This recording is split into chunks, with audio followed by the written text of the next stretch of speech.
Right, so hello and welcome back to Books and Things and welcome to another video. Welcome to my Jane Austen July TBR. Today I'm going to be telling you about all my reading plans for Jane Austen July.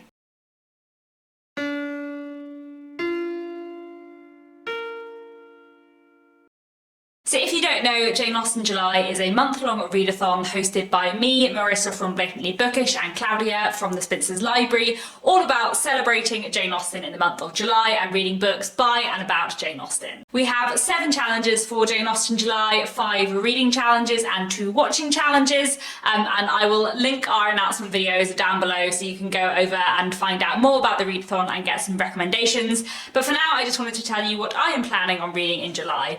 This is more of a TBR of possibilities than a very rigid TBR. There are definitely more books on this list than I'm actually going to manage to read. I'm fairly certain I won't get to all of these, but these are the books that I'm going to be selecting from throughout the month and hopefully reading a fair few of. Some of these I have physical copies of, some of these I'm getting out of the library, or some of these I'm listening to on audiobook or reading on ebook, and there's a few that I'm expecting that haven't come yet that I'm sure you will be able to see hopefully during the month of July. So let's get straight into the books. So the first challenge of Jane Austen July, the main challenge, the most important challenge for Jane Austen July is to read one of Jane Austen's main 6 novels.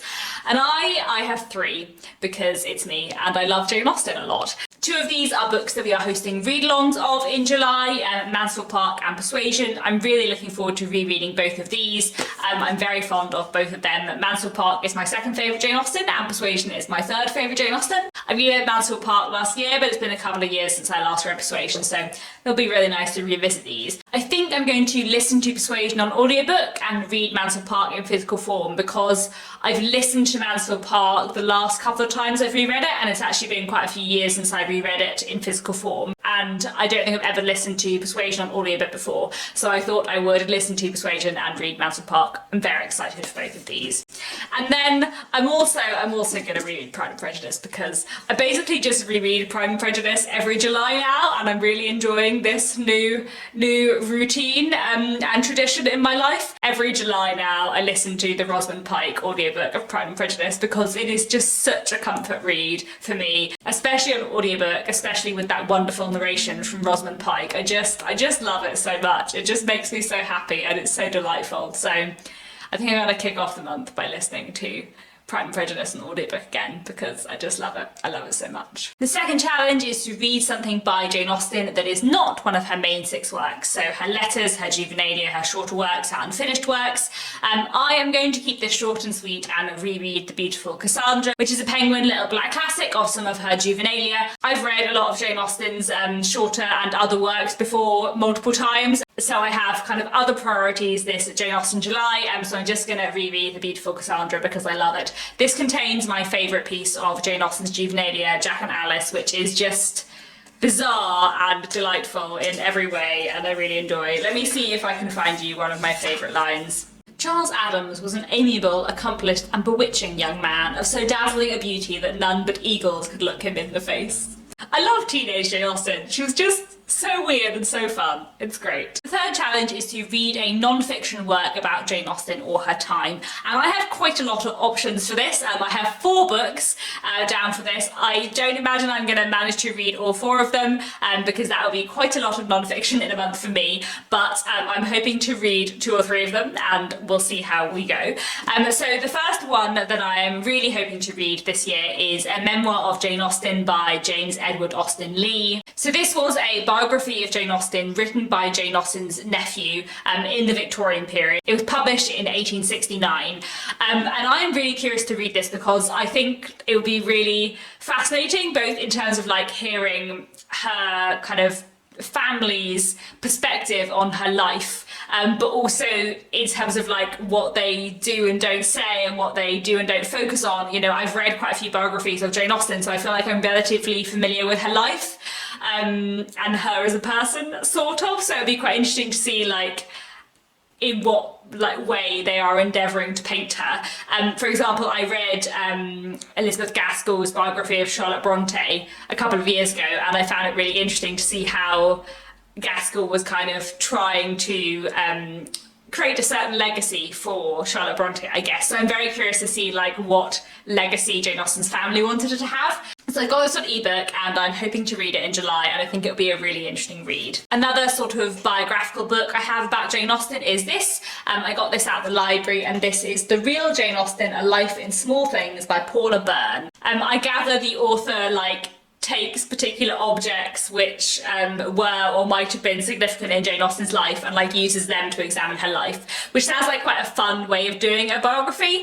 So I'm really hoping that I will enjoy this. I might potentially try and get the audiobook out of the library as well if they have it. I got myself a physical copy, but I feel like this might end up being one that I listen to just because, like I say, I do have quite a few non-fictions I'm hoping to get to this month. But I think it should be a really interesting read and a slightly different biography. And like I said, I've read quite a few biographies of Jane Austen now, so I find it quite interesting to kind of compare them and see what different biographers focus on. And then I have two books which I don't have physical copies of now, but I should very soon. Both of these I'm being sent for review by the publishers, but I don't have them quite yet, but I should at some point in July, and I'm hoping that I will read them in July and review them, hopefully. Like I said, lots of books on this list, not going to get through all of them, but these are two books that I'm quite excited about. The first one is Jane Austen Early and Late by Freya Johnson. This is being published this September, and I am waiting for a proof copy. And this is a book all about Jane Austen's work, but specifically about her non-main six novels, about her unfinished and shorter works, about her juvenilia, and kind of examining them in a critical way, I think. I am really excited about this because I genuinely think Jane Austen's juvenilia and her unfinished works, more the Watsons than Sanditon, and Lady Susan are so good, and I think so many people who love Jane Austen read her main six novels and never read any of her other stuff. And yes, there's not masses of it, but actually it's excellent stuff. And some of her juvenilia is just hilarious, and Lady Susan is amazing and deserves to be known as much as her other novels. I don't actually know, I'm not 100% certain if this book will be talking about Lady Susan, because I feel like Lady Susan isn't quite in the category of juvenilia and unfinished works, but I'm hopeful. I think it should just be a really interesting read, talking about the bits of Jane Austen's work that don't get talked about a lot, so I'm very, very excited for this one. And then the other book, which I know I'm getting a review copy of, is a history book, Meet the Georgians, Epic Tales from Britain's Wildest Century by Robert Peel. And this is coming out this July, and it is a history book about the Georgians and the strangeness of the Georgians. I think it's mostly focused on the 18th century, so sort of the first half of Jane Austen's time, I suppose. But I am really interested in the Georgian period as a whole, and I think this will be a really, really interesting read.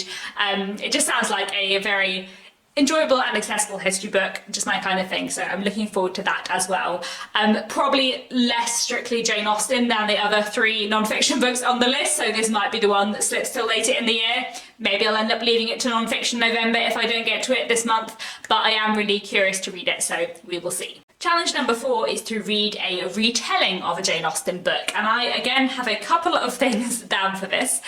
So one thing that I got out of the library is this. This is Pride by E.B. Zaboy, and this is a retelling of Pride and Prejudice, as you might expect from the title. This, I believe, is a novel set in Brooklyn about a girl and her family, and what happens when their neighbourhood is kind of being gentrified and the wealthy Darcy family move in nearby. I think this is YA, but I'm not completely confident about that. I have definitely heard some good things about this on BookTube and elsewhere, and it sounded quite interesting. I've been meaning to pick this up for a while, so I thought this would be an interesting read. And then I also got myself on ebook Jane Fairfax by Joan Aiken, which is a retelling of Emma from the perspective of Jane Fairfax. That's all I really know, but that's kind of all I feel like I need to know. I think I would quite enjoy a retelling of a Jane Austen book that isn't Pride and Prejudice, because I've read a lot of Pride and Prejudice retellings, and one Sensibility retelling and one Northanger Abbey retelling, and every other retelling I've ever read of a Jane Austen novel has been Pride and Prejudice. I've read a few, so I think it'd be really nice to read a Emma retelling, and Jane Fairfax is probably my favourite character in Emma. No, I lie. My second favourite character after Mr. Knightley. Mr. Knightley is superior. But Jane Fairfax is a wonderful character who I find really, really interesting, and I really like her subplot in Emma a lot. So I think this is going to be a really interesting read. and I really hope that it's good. It sounds intriguing, so I'm excited. Then the other thing I have down on my list for this challenge is Sensei and Sensibility by Karente Yamashita. This is a short story collection in which each story kind of is vaguely inspired by a Jane Austen novel, I think. So I don't know too much about this, and it's a short story collection, so obviously there's only so much I could kind of know going in. Every time I hear about this book, it just sounds like it's going to be very up my street. So I've ordered this online, but it's out of stock, so I'm sort of waiting and hoping this will come during Jane Austen July, but it might not. So hopefully I'll read Sensei and Sensibility in July, but we will see. Challenge number 5 is to read a book by a contemporary of Jane Austen, so someone writing at the time Jane Austen was alive, which is 1775 to 1817, and I have 2 things down for this. The first is a play which is Lover's Vows by Elizabeth Inchbald, and this is a play from 1798, and one of the reasons why I really want to read this and have been wanting to read it for ages is because this play features very heavily in Mansfield Park. The characters in Mansfield Park put on an amateur dramatic stage production of Lover's Vows, and it's a bit scandalous because it's a bit of a risque play for them to be doing. But I have never read the play, and I know like a few scenes from Mansfield Park, but it'll be really interesting to read it, and really interesting to read it kind of in tandem with Mansfield Park. So I'm quite excited to read Lover's Vows this year. I've got it on Kindle and I'm looking forward to it. I don't think it'll take me very long because it's a play, and I think it should be a really interesting read. And then I have one other book for this challenge, the last book on my Jane Austen July TBR, and that is this. This is The Woman of Colour. This is a novel from 1808, and it was written by an anonymous person. We don't have the name of the writer, and this is a early 19th century novel with a mixed race heroine, which is not something that I have come across before. When I put up my Jane Austen July announcement, someone commented in the comments and mentioned this book, which I hadn't heard of, and I looked it up online and it sounded really interesting, so I got myself a copy and I'm very intrigued. I think this should be a really fascinating in terms of looking at like the history of race and gender in the early 19th century. This novel is about a young woman called Olivia, who is the daughter of a black woman and a white man. Her father was a white slave owner, both her parents are now dead, and she is a wealthy heiress, and she travels from Jamaica to England in order to meet her white relations there and get involved in Regency society, I guess. I think this is just going to be a really fascinating read. And like I said, it was published anonymously, but there's like a long introduction by a scholar who's been working on this book, and this scholar is fairly certain that it was written by a person of colour, and I just think this should be a really fascinating read, so I'm very much looking forward to this one. And then we have our watching challenges. Challenge number 6 is to watch a direct screen adaptation of a Jane Austen book, so you know, one in period costume, the plot's all there, etc. I have to admit that I haven't really thought through my watching plans for Jane Austen July yet. I'm much more likely to watch something on a whim than I am to read something on a whim. I have a vague idea that I might like to rewatch the 1995 Persuasion after having reread Persuasion, because it's been a long time since I saw that film and I am very fond of it. But I will see, I might end up watching something else. And then the 7th challenge for Jane Austen July is to watch a modern retelling screen adaptation of a Jane Austen book. So for this, I might rewatch Emma Approved, which is a web series based on Emma, because I'm just very fond of Emma Approved. I really enjoy it. It's just very delightful. So I'm not sure, but I might watch that. And that, I think, is all. So my TBR isn't actually quite as long as I had in my head that it was. I've got 13 books on my TBR, but one of them is The Beautiful Cassandra, which is tiny, and Lover's Vows is a play, which won't take me very long. So that leaves like 11 longer books. There are 4 non-fictions, so that might slow me down, but there is a small chance that I might read all of these in July. But it is a fairly small chance. I reckon one of the non-fictions is not going to make it. But we will see. I'm very excited for all of these books. Please do let me know down in the comments if you're taking part in Jane Austen July. What are you going to be reading? Please do send me links to your TBRs. I would love to see. I'm very excited, as I always am, for Jane Austen July, because I love Jane Austen a lot and she's fascinating, and I love reading stuff about and around Jane Austen. And that really is it for now. Like I said, let me know down in the comments what you're reading for Jane Austen July. And that's all. Thank you very much for watching, and I'll be back very soon with another bookish video.